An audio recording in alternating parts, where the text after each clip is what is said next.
Now, we've talked about soldiers who held their ground, but in March of 1966, at Camp A Shau in Vietnam, Bennie Adkins wasn't just holding ground, he was holding the line against an entire regiment.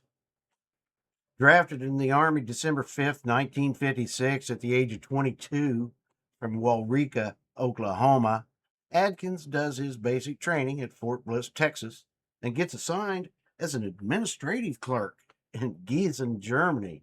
And he's got a follow on at Fort Benning, Georgia, where he attends the Airborne Training School. After graduating from Airborne School in 1961, Adkins volunteered for the Special Forces and does 3 tours in Vietnam. During his second tour in Vietnam, he's an intelligence sergeant with the Detachment A-102, 5th Special Forces Group, 1st Special Forces. They're in a place called Camp A Shau, and shit is about to hit the fan.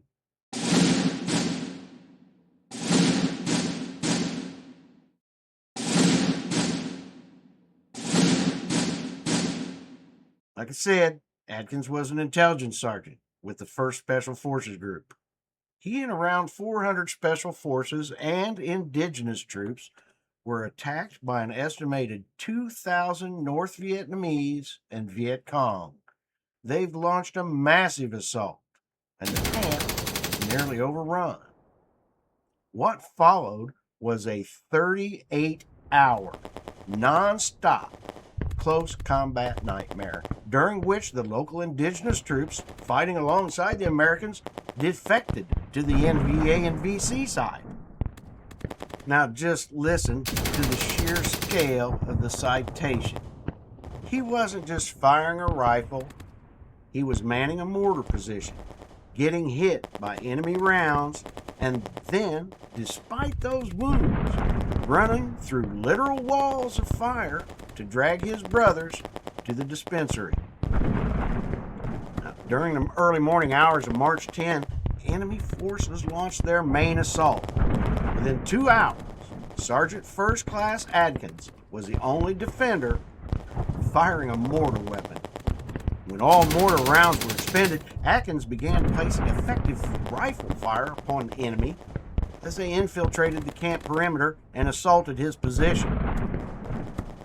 Despite receiving additional wounds from enemy rounds exploding on his position, Adkins fought off relentless waves of attacking North Vietnamese soldiers.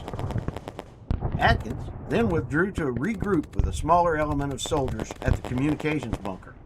While there, he single-handedly eliminated numerous insurgents with small arms fire, almost completely exhausting his supply of ammunition. Braving intense enemy fire, he returned to the mortar pit, gathered vital ammunition, and evaded fire while returning to the bunker. After the order was given to evacuate the camp, Sergeant First Class Adkins and a small group of soldiers destroyed all signal equipment and classified documents, dug their way out of the rear of the bunker, and fought their way out of the camp.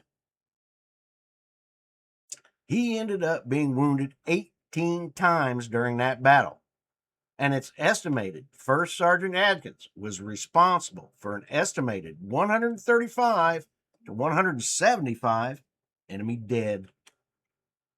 Now, this is the type of gallantry that reminds me of Drew Dennis Dix and the Tet Offensive. If you haven't seen our episode on Dix and the battle for Chow Dock, please go back and look at how he took command. It's the same never give up DNA. But the most incredible part, after being ordered to evacuate the camp, Adkins didn't surrender. He led a group of survivors into the jungle for 48 hours of evasion. They were hunted by the enemy, exhausted and bleeding. Now here's a wild irony to his survival.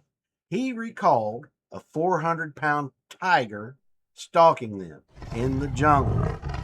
And in a twisted stroke of luck, the presence of that tiger actually scared off the NVA tracking them, giving Adkins and his team the window they needed to escape. Now think about that. 38 hours of constant firefight, 48 hours of jungle evasion with a friggin' tiger stalking the bleeding, tired, and hungry soldiers. Sergeant Adkins wasn't the only gallant soldier in those 38 hours of pure hell. During the battle, an A-1 Sky Raider piloted by Major D.W. Myers was shot down on the camp's dirt airstrip. Defying heavy fire, Major Bernard F. Fisher landed his own craft on the active runway to rescue Major Myers, an action that earned Fisher the Medal of Honor as well. We'll be making a video on his gallantry in action later in this series. Sergeant Adkins served 3 tours in Vietnam. His last tour ended December 1971. He served with the Special Forces for more than 13 years with the 7th, 3rd, 6th, and 5th Special Forces Groups, airborne. He retired from the Army in 1978 as Command Sergeant Major, the highest enlisted member of the U.S. Army. That man could order anyone around. For decades, his actions were recognized with a Distinguished Service Cross. Now think about that. A Distinguished Service Cross. For all of that. It wasn't until 2014, nearly 50 years later, that it was upgraded to the Medal of Honor.